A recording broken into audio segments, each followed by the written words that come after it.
Olá, eu sou o Pedro Rieira e sejam bem-vindos e bem-vindas ao quarto episódio de Histórias Antes do Fim, esse podcast de contação de histórias que depois também analisa temas a partir delas. Bom, quando eu tive a ideia desse podcast, eu pensei muito sobre o tipo de histórias antes do fim são essas que eu ia contar aqui. Estamos muitos de nós preocupados com o aquecimento global, com as guerras, com presidentes fascistas que são eleitos pelo voto popular. Mas uma forma de adiar o fim do mundo é também contar histórias sobre coisas que estão chegando no fim e também pensar o começo de novas que nem sabemos direito como vai ser. A repercussão do podcast nesses 3 primeiros episódios tem sido muito legal. Tenho recebido muitas mensagens de pessoas que têm gostado dos temas. E logo lá no primeiro episódio, quando eu coloquei o Histórias Antes do Fim no ar, eu recebi uma mensagem de uma amiga querida que mora em São Paulo, dizendo que ela tem pensado muito como sobreviver a um possível colapso. Ela tem se preparado, feito cursos, preparado kits e até estudado algumas técnicas de sobrevivência caso ela precise para alguma emergência. Eu admito que eu não pensava muito sobre isso até me mudar aqui para a Califórnia, onde todo mundo fica esperando o tal do The One, que seria o grande terremoto que vai afundar as cidades de Los Angeles e tudo ao redor dentro da falha de San Andreas. Eu não preparo para o fim do mundo dos californianos. A única coisa que eu aprendi é que eu preciso ter sempre em casa uns galões de água extras, então eu sempre deixo um separado para mim e para a Luísa, e também lanternas e umas coisas de acampamento que podem ser úteis. De resto, eu não fiz curso, eu não tenho kit, não tenho mochila, e mais do que isso, eu não tenho uma rota de fuga planejada. Às vezes a gente até brinca com os amigos para onde que a gente ia fugir, mas não tem nada anotado. Mas eu comecei a pensar sobre esse tema para fazer esse episódio e eu lembrei muito sobre um filme apocalíptico que me impactou na infância, que me fez pensar lá atrás, eu tinha uns 8, 9 anos, sobre possíveis rotas de fuga e para onde ir para um lugar seguro se alguma coisa acontecesse. O filme é Impacto Profundo, de 1998.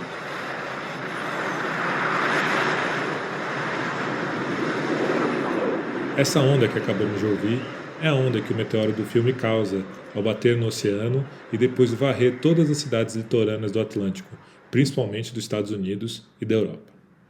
O roteiro conta a história de uma jornalista que descobre sem querer que o governo americano, liderado pelo presidente Morgan Freeman, está escondendo da população o fato que um adolescente, que é interpretado pelo Elijah Wood, descobriu 2 anos atrás que um meteoro do tamanho da ilha de Manhattan vai destruir a Terra e os humanos, assim como eles fizeram com os dinossauros. Quase no final do filme, uma parte do meteoro, já que um grupo de astronautas conseguiu explodir o resto, acaba se chocando no mar e essa grande onda é formada destruindo tudo pela frente. Quando eu vi o Impacto Profundo, eu devia ter ali uns 9 anos, eu morava em Itajubá, no pé da Serra da Mantiqueira. A praia mais perto de Itajubá é Ubatuba.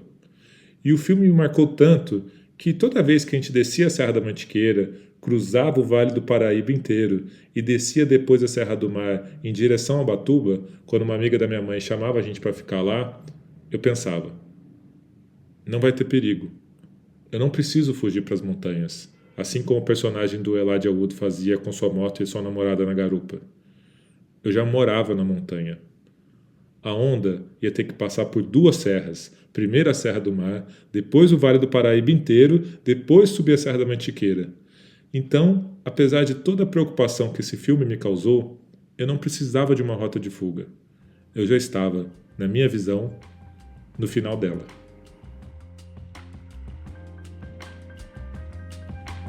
Mas eu sei que rotas de fuga e sobreviver a um possível evento apocalíptico preocupa muitas pessoas.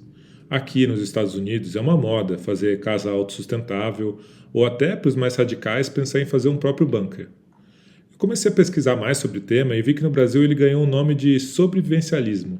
Tem seus próprios influencers, canais no YouTube e até MesaCast.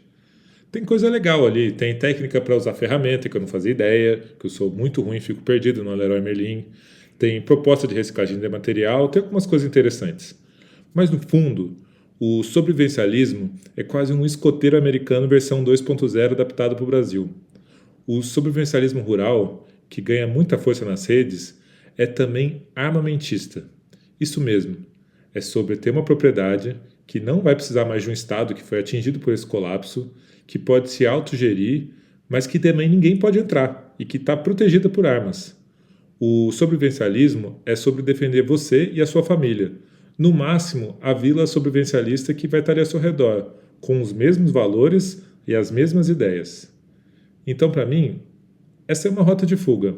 Mas eu não queria falar sobre isso. Foi aí, conversando com a Raquel Rieira, convidada do terceiro episódio, que ela falou da Lígia. Ela é doutora do Programa de Ambiente e Sociedade da Unicamp e pesquisa interfaces entre gêneros e mudanças climáticas a partir de uma lógica feminista. Então, diretamente de Barão Geraldo, no interior de São Paulo, a Lígia contou uma história que aconteceu com ela lá no Egito e falamos um pouco sobre possíveis rotas de fuga. Vamos ouvir. Eu fui para o Egito participar da Conferência do Clima, que aconteceu há 2 anos, em 2022, a 27ª Conferência do Clima das Nações Unidas, né? E aconteceu nessa época, e eu recebi até uma lembrança do Google Fotos, que faz 2 anos, né? Foi entre 6 e 20 de novembro de 2022, e essa conferência aconteceu numa cidade que chama Sharm el-Sheikh, lá no Egito. E a Conferência do Clima é uma conferência mundial, né, dos países que participam da ONU, que assinam a Convenção Quadro das Nações Unidas sobre Mudanças Climáticas. E eu, na época, trabalhava numa organização ambiental, e aí eu fui lá como observadora. Então, dentro da COP, eu tinha acesso aos espaços que chama Blue Zone da COP, que são os espaços onde acontece a negociação, onde os espaços oficiais da conferência. E estava animada para ir para lá, para entender como acontecia a COP, né? Tem um histórico muito grande de movimentação social nas conferências. E aí eu chego no Egito, nessa cidade que chama Sharm el-Sheikh, que é na porção asiática do Egito. O Egito está no continente africano, é um país africano, mas uma parte dele fica no continente asiático. E numa cidade muito bizarra, assim. Sharm el-Sheikh é uma cidade construída artificial. Eles falam que é uma cidade murada, porque mais ou menos uns 40 e poucos anos, ela fica na beira, assim, acho que do Mar Vermelho, se eu não me engano. Então, tem muito turismo de mergulho e tal, para ver os corais. E aí é uma cidade feita de resorts, assim, com uma arquitetura meio mediterrânea. E como foi um pouco depois da pandemia, tinha os resorts meio destruídos, assim, uma paisagem meio bizarra, assim, tipo, resorts muito maravilhosos e uma coisa Meio apocalíptica parece, né? meio Meio resort, apocalíptica. resort no Tipo deserto, assim, parece uma Las Vegas, assim, meio e uma destruído, assim. paisagem, assim, de um lado deserto, e aí você entrava no resort, o Mar Vermelho, uma coisa, assim, maravilhosa, muito, muito diferente. E aí eu peguei um táxi, assim, para chegar nesse resort, conversei com o primeiro Mohamed que eu encontrei lá, porque tem vários, assim, é o nome mais comum, né? E aí ele estava me contando que, passando por lá, que tem umas partes da cidade onde os egípcios podem ficar, porque na parte turística os egípcios não podem circular livremente. Então ele foi me deixar nesse resort, ele teve que mostrar um documento quando ele chegou lá, e aí tinha uma porção da cidade que era reservada para os egípcios. Então tinha tipo uma Coab, assim, me lembra muitos conjuntos habitacionais de São Paulo, uns bares em que a galera ficava lá, muito diferente da parte turística.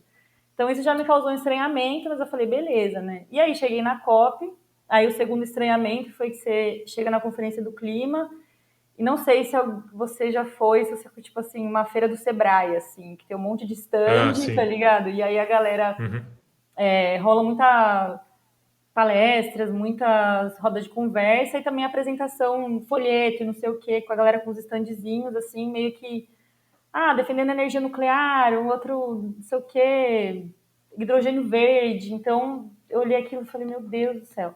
E as negociações acontecem em lugares separados, então é uma dinâmica muito difícil de acompanhar, assim, muito confusa, é tudo muito grande. E essa COP foi chamada da COP africana, por ser, né, no Egito, e realmente tinha uma diversidade muito grande, assim, de pessoas vestidas com indumentárias tradicionais. Então tinha muita gente de África. Foi uma COP com muitas populações tradicionais. Isso, conversando com as pessoas que já conhecem, que já frequentavam a COP, me falaram que estava muito diferente, assim, que realmente tinha uma diversidade interessante que eles nunca tinham visto lá. Porque, em geral, a COP acontece na Inglaterra e tal, e esses últimos anos tem sido em outros países, assim. Então, realmente tinha uma diversidade que eu falei, nossa, legal, pelo menos tem. Enfim, e aí você chega na COP, essa coisa meio global, assim, Mas eu estava no Egito, né? E aí eu falei, bom, quero fazer um passeio, né? Então aí eu volto para o Egito agora, porque a sensação quando você está na Copa é que você está fora, você está em lugar nenhum. E aí eu fui fazer um passeio no Monte Sinai.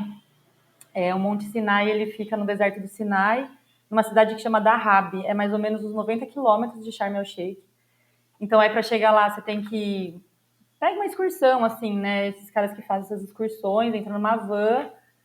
Então, são 90 quilômetros, a gente vai no final da tarde. E aí você vai atravessando no Egito, assim...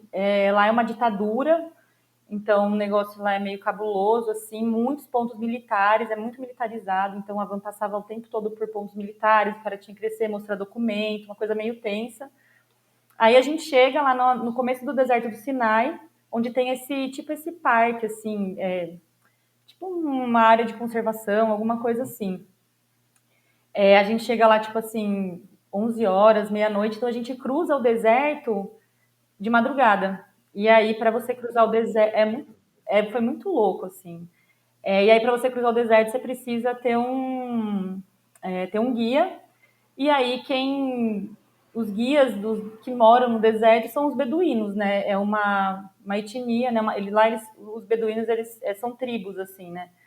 E aí tem essa tribo de beduínos que é do deserto do Sinai, e eles vão levando a gente, acho que são mais ou menos uns 7 quilômetros nessa caminhada, e a gente depois sobe 750 degraus para chegar no topo desse monte, do Monte Sinai, onde Moisés recebeu a tábua da lei, os 10 Essa mandamentos. parte eu não vou saber muito da história.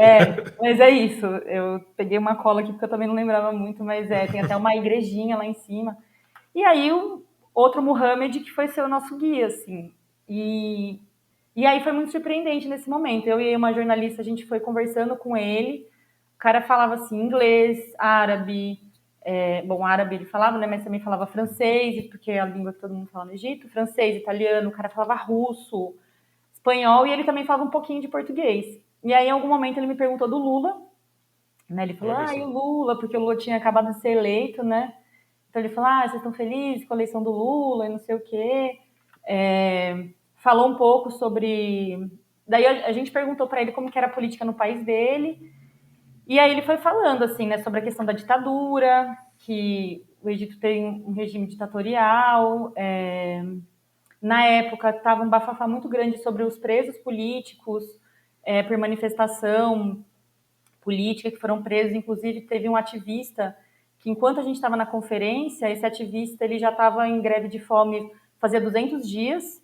E aí, no Nossa, início da conferência do clima, ele parou de beber água. Então, assim, a gente estava na caramba. conferência, na COP, e as notícias que chegavam era que ele podia morrer a qualquer momento. Assim, muito complexo, muita coisa assim. Você está numa conferência do clima, com uma ideia de justiça climática num país ditatorial, com um monte de preso político, o cara talvez morrendo de sede Muitas camadas, e muita coisa. muitas camadas, assim. E a COP tem um histórico de existir muita manifestação política da sociedade civil fora da COP.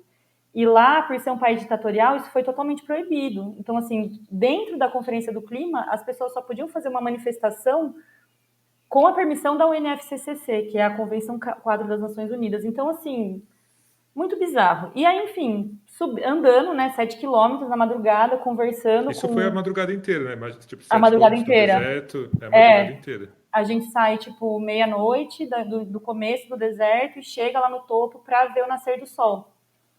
E então vai conversando, conhecendo as pessoas. E aí teve uma frase que ele falou muito, que me marcou muito, né? Ele falou sobre como o poder da ditadura depende muito da polícia.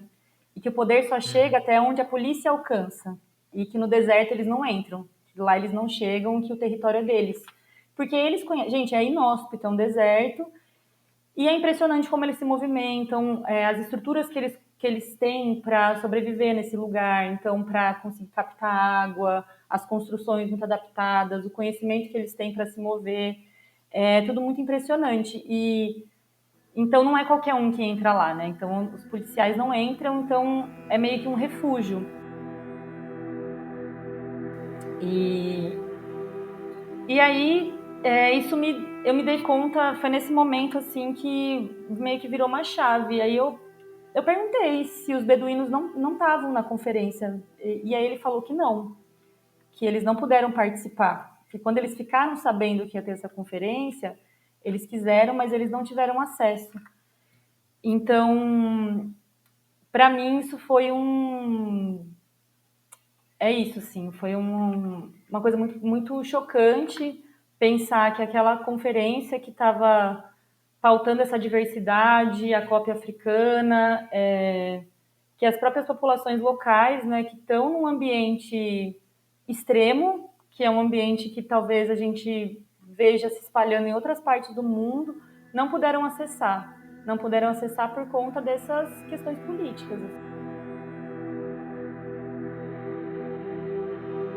Quando você me contou essa história, uma das coisas que eu achei mais assim, interessantes e, sei lá, paradoxais é que você estava ali numa conferência do clima e você tem um povo ali do lado que já vive um pouco nessa condição um pouco, né, de apocalíptica. A gente nunca pensa, a gente vai falar muito nesse episódio de rotas de fuga, né?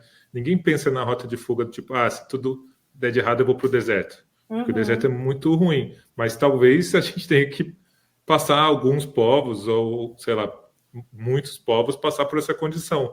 E parece que a resposta já estava ali, né? Por que não perguntar para essas pessoas como é que vive, Sim, se eles têm ideias, como é que faz para captar exato. água, como é que faz para tocar comida, E eu acho que até outras soluções que a minha cabeça, que não vive num deserto, não vai chegar nem nela. consegue, exato, assim. E eu acho que é muito semelhante ao que acontece com os povos tradicionais, assim. Só que ainda é uma discussão que fica muito limitada às discussões científicas, tecnocientíficas e econômicas.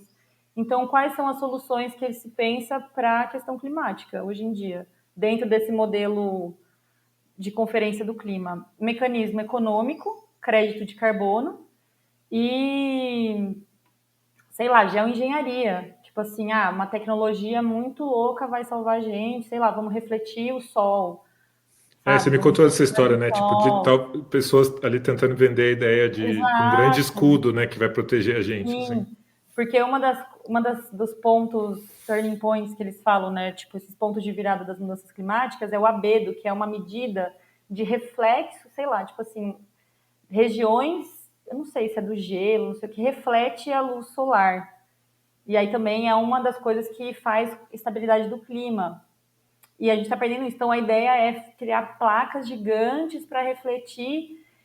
E isso é muito louco, porque é uma ideia a gente fala que é tecno-salvacionista, assim, as pessoas se apegam a uma ideia de uma tecnologia que vai salvar como se as tecnologias elas não fossem criadas pelos humanos, não tivessem intencionalidades, né?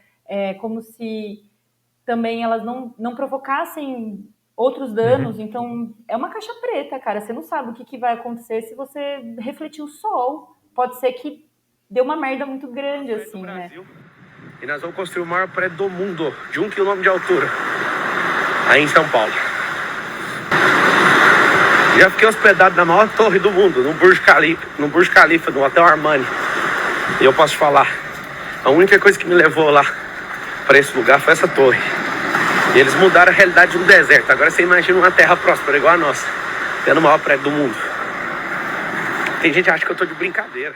Queria que você falasse um pouco disso, assim, quais são essas novas rotas de fuga que você vem estudando e você vem pensando? Eu trabalho muito com o movimento de mulheres, movimentos feministas, tem até um conceito, são os movimentos feminismos ecoterritoriais, né? Então, por que movimentos feministas, né? Porque, em geral, isso pensando muito no situado na América Latina, assim. Aqui na América Latina a gente tem um histórico extrativista, né? Então, desde sempre, a galera vem, extrai, leva, vai embora, e isso recentemente, com essas novas obras de infraestrutura, isso que está acontecendo agora é um movimento neoextrativismo. Então, só que existe um movimento de resistência, né? Então, a gente sempre tem que pensar que esse extrativismo, esse colonialismo chega nos territórios, mas não chega de boa, não é de mão beijada, né? Então, esses Uhum. movimentos de resistência, muitas vezes, eles são protagonizados por mulheres. Nessas lutas pelos direitos humanos e aí também pelas lutas de defesa dos territórios. Então, as lutas das mulheres nesses espaços têm um vínculo muito forte com a defesa do território e a questão ambiental. E a partir dessas lutas, dessa resistência, desses movimentos contra-hegemônicos, essas mulheres também, não só mulheres, né, esses movimentos, que muitas vezes são movimentos mistos também, mas existe um protagonismo forte de mulheres por uma questão social mesmo, né? Acho que Uhum. tem toda uma questão de construção de mulher e essa de estar atrelado com a ordem reprodutiva e tudo mais, então que elas produzem novos imaginários, assim, políticos, novas formas de se relacionar com o território, elas produzem conceitos nas suas próprias práticas, então a gente tem toda essa ideia de soberania alimentar e da agroecologia, a ideia de soberania energética. Esses movimentos, eles pautam muito a questão da nossa interdependência, então seres humanos, eles são seres que são interdependentes, a gente precisa de movimentos comunitários e que são Uhum. ecodependentes, então vão pautar muito essa coisa dessa relação entre o humano e a natureza, que foi interrompida com a chegada, com a perspectiva ocidental, né, com a chegada da invasão dos europeus. Então, essa busca por eu acho que por um olhar diferente, uma forma de ocupar um mundo diferente, assim. E uma dessas histórias, assim, que me marcou muito recentemente, fazendo um trabalho de sistematização de práticas, assim, vinculadas à justiça climática, eu conheci um movimento de mulheres de Minas Gerais, é um projeto da Prefeitura de Contagem, que, na verdade, as mulheres de um território, de um bairro periférico de lá, elas tinham um terreno abandonado, que ficava entre... Tinha a UBS, né, o postinho de saúde, um condomínio popular e uma escola. E no meio disso tinha um terreno baldio que a galera usava Uhum. para, enfim, fins ilícitos. Inclusive, eles usavam aquilo para esconder, eles assaltavam um postinho. Era um negócio meio assim, uma ocupação ruim. E aí essas mulheres já estavam organizadas em coletivo e falavam, não, a gente quer fazer uma horta urbana aqui. E mulheres assim negras, em sua maioria de meia idade, 50 anos para mais, assim, que se uniram e foram até a prefeitura e falaram: a gente quer construir uma horta e a gente precisa de. É isso, como que a gente vai. E aí a prefeitura deu um auxílio para organizar esse movimento. E essas mulheres transformaram aquele lugar, assim. Então, um terreno que estava Muito legal. degradado, elas fizeram uma horta agroecológica que produz alimento, que ajuda na subsistência delas, elas já estão tentando aí vender um pouco dessa produção. E aí, numa organização comunitária que também transformou a vida dessas mulheres, porque o contato com a terra, o contato, você está em comunidade, você está num espaço de construção comum, autogestada, em que essas mulheres têm poder de decisão, transforma a vida, assim. Uhum. É uma potência muito grande e isso reverbera para as outras pessoas ao redor, então na família. Então, essa mulher passa a depender menos do, sei lá, do salário do marido, que muitas vezes é violento, e aí ela consegue se livrar de uma violência. Então, para as crianças que estão naquele lugar, já começa uma outra cultivo em relação à terra, em relação ao seu alimento, muda Passa a comer melhor também e muito. fica menos perigoso também de ter um terreno ali meio Exato. Então, abandonado. Aposto que o postinho de saúde também parou de sofrer saque. eles super apoiam. Então, eles usam o banheiro do postinho de saúde, essas mulheres usam, eles são apoiadores pra caramba da iniciativa. Então, assim, é uma iniciativa muito local, pontual, assim. É, mas imagina se em cada bairro a gente tivesse uma horta comunitária, sabe? Que a gente pudesse plantar o Uhum. que a gente come, que a gente não vivesse no mundo de escala 6 por 1, em que a gente tivesse tempo para plantar o Sim. próprio alimento e se alimentar melhor, e aí isso movimenta o seu corpo, você está em contato com a terra, você está fazendo uma atividade física. Então, eu acho que uma rota de fuga passa, para mim, assim, quando eu penso. Porque essa iniciativa, eu até comentei com você, né, me veio essa coisa, a ideia de esperançar, então, de provoca um sentimento de cultivar uma esperança para um futuro. Porque se eu penso numa escala de política global não me provoca esperança, assim. Mas quando eu olho que, bom, uma iniciativa que parte de pessoas que estão juntas, um propósito comum, vinculado à terra, que transforma o seu território. Então passa por muita coisa, né? Passa por uma retomada dessa interdependência, dessa ecodependência, desse olhar para o território, desse olhar para o ambiente, para a própria alimentação. Então são dimensões de cuidado, de saúde, de comunidade que eu acho que está faltando no mundo. E eu acho que essas um mundo cada vez mais individualista, né, o liberal, então que o sujeito fica lá na sua casa, no seu carro, no seu trabalho, no seu computador, e eu acho que apostar na comunidade, apostar numa horta, apostar num cultivo da terra, apostar nisso, para mim, é uma rota de fuga que me dá esperança para talvez outras possibilidades, outros É. imaginários políticos para um futuro, Essa sabe? sua fala me fez pensar muito que talvez a rota de fuga é isso, não é a gente fugir do problema, é a gente fugir deste problema agora juntos e encarar uma outra realidade, assim. É, Uma pergunta que eu fiquei pensando agora, Lígia. Na próxima COP, não sei se você vai lá em quero mesmo, Belém, quero ou ver. numa próxima que você for no futuro, que história você tem esperança de contar quando você voltar?